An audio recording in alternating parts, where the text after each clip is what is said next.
Hello, good afternoon to everyone guys. Nandito ako ngayon sa Sabloyon, Antique, Ligao City. Na kung saan dito nalaman ko mayroon pala ditong pasyalan. Totally bagong-bago ito. Ginawa lang ito last pandemic at ito siya guys. Papakita ko sa inyo kung ano yung kagandahan dito.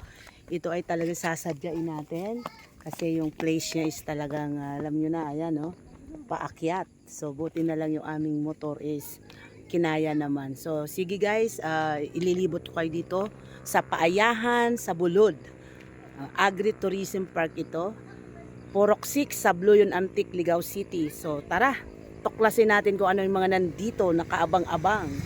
So let's go guys.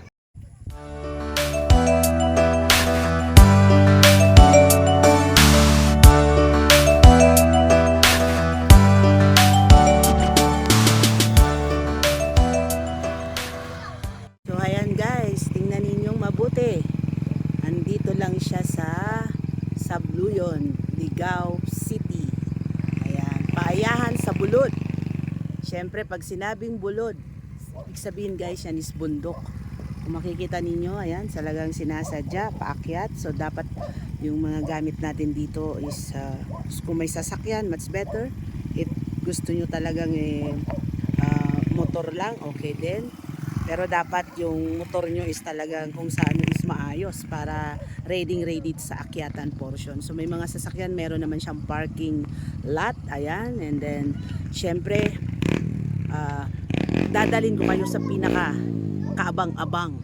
Kung ano yon, tara, samahan nyo ako. Dito lang yan sa Mia Vlog TV. Okay? So ayan guys, ito yung tagapamahala na kung saan kasi may payment dito. Per person is 25 pesos. So ayan siya guys.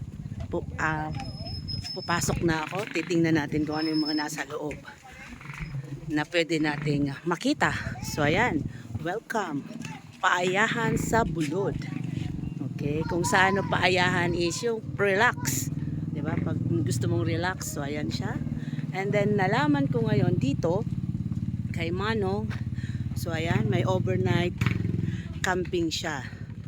Ayan, so may mga kubo na pwedeng upahan, ganyan. Pero kung gusto nyong makatipid for 100 per night or per day is magdadala na lang kayo ng your own yung ayan, yung ano bang tawag dito? Tent. Ayan.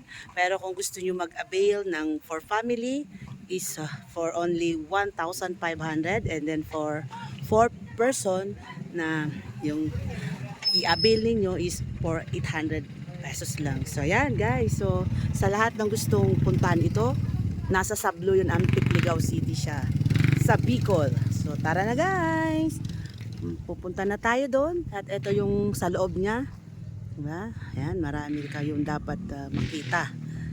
Okay, nakaabang-abang dito sa Paayahan, yung lugar ng Paayahan. So ayan, may makita tayong butterfly, paro-paro, paro-paro. Ayan, so tara, bababa tayo kasi hill siya eh. So eto yung mga nasa loob ng Paayahan sa Bulod.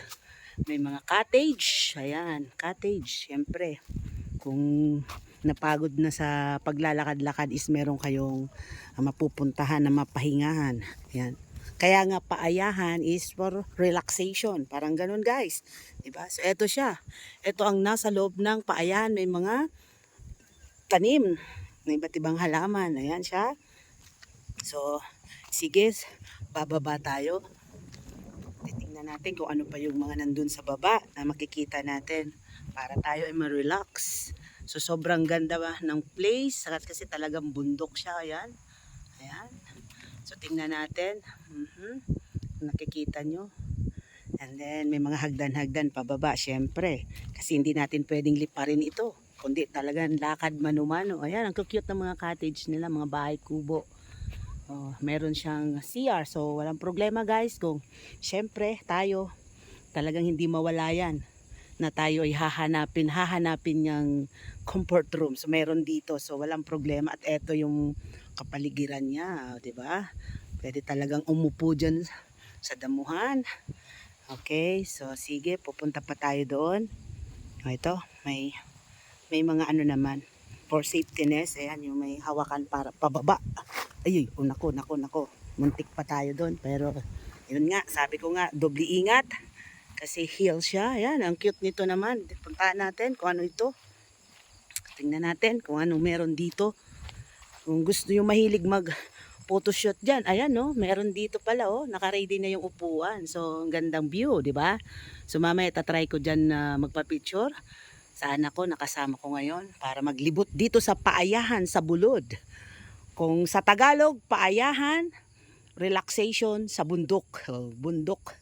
Okay, ayan. So, ayan yung isa pa niyang cottage na pwede natin puntahan. At ang palibot nito is mga tanim, iba't ibang punong kahoy. Hindi ko lang alam kung anong mga klaseng punong kahoy nandyan.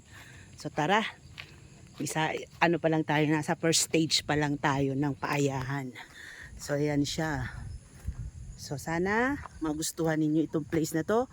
And then kung sa mga gusto magbakasyon sa Bicol, hanapin nyo lang ito guys, sa Bluyon, Ligao City, Paayahan sa Bulod. So i-ready nyo na yung mga sasakyan ninyo at mga motorcycle nyo. Kung gusto nyong dalawa lang kayong aakyat, or kung for family, much better yung sasakyan. So ayan siya guys. Ito, ano kaya ang nasa loob nito? Etong cottage na to, alamin natin. So titingnan natin kung ano yan. Ayan. Ay, sorry. Footage lang. Pakita ko lang kung ano yan, guys. O, ayan, may namamasyal na nga. Ito talagang, para, eksakto, para sa gustong magmuni-muni ba. O, ayan, may heart shape. Okay, pero yung, ayan, ano ba yan? Ganso ba yan? Di ko, duck? Ano ba yan? O, ayan siya. Hindi siya totoo. Display lang siya. So, dito naman, makita ninyo, para sa mga bata, kung may mga kasama tayong bata gustong mag swing, ayan, meron din. And syempre dahil nasa ano tayo, Pilipinas, syempre hindi mawawala yung watawat, paggalang. Okay, so sige, libutin pa natin ano pang mga meron dito. Aba, nandun pala yung sasakyan ko. Ayan, nakikita nyo ba itong palibot ng Paayahan sa Bulod?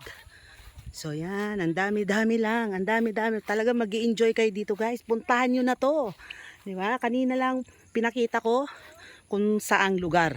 At may contact number siya. At ang maganda pa dito, pwedeng mag-camping. Ayan, ito yan siya. Oh.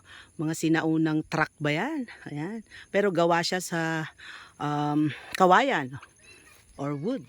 Ayan siya guys. O, di ba? Tingnan natin sa loob. Jeep. Okay, and then pupunta pa tayo doon sa pinakababa nito. Ayan, titingnan yung mabuti yan. Aray ko, sana maging maingat sa pagbaba. Nandito pala yung bangka kung nawawala. Nakikita nyo ba yan? Bangka. Ayan.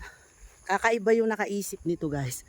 Masyadong ano siya, talented ba? Masyadong artistic. Ayan, meron din bangka. Ayan, pero hindi yan pwedeng sakayan kasi display lang siya. And then, ayan, may aeroplano, helicopter. Kikita nyo itong helicopter na to. Ayan siya. Okay, and then sa kasalukuyan, maraming namamasyal ngayon andyan. So, baba pa tayo. Baba ng baba, wag lang sa ingat-ingat. Kasi siyempre, hills to. So, ayan siya. Helicopter. Ayan, kakaiba to.